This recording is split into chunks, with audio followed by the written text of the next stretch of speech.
खबर शामिल करेंगे। इलेक्शन कमीशन को धमकियां, बगावत पर उकसाने का केस फवाद चौधरी पर फर्द जुर्म आयद करने की तारीख मुकर्रर कर दी गई है।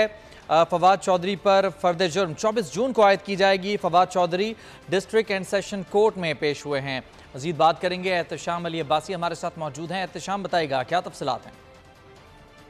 जी, फवाद चौधरी बगावत पर उकसाने का केस है। इलेक्शन कमीशन को धमकियां देने के केस में अहम पेशरफ्त हुई है। फवाद चौधरी पर फर्द जुर्म आयद करने की तारीख मुकर्रर कर दी गई है। फवाद चौधरी अदालत में पेश हो गए हैं। 24 जून को फवाद चौधरी पर फर्द जुर्म आयद की जाएगी। अदालत ने मुकदमे की नकूल फवाद चौधरी को फराहम कर दी है। अदालत का आइंदा समाअत पर फवाद चौधरी को हाजिरी यकीनी बनाने का हुक्म है। एडिशनल सेशन जज ताहिर अब्बास ने केस की समाअत की है और केस की समाअत 24 जून तक मुलतवी हुई है। फवाद चौधरी पर चीफ इलेक्शन कमिश्नर समेत कमीशन के दीगर एहलकारों के अहल खाना को धमकियां देने का इल्जाम है। जी, बहुत शुक्रिया आपका तफसीलात के लिए एहतशाम। इश्तियाल अंगेज तकरीर और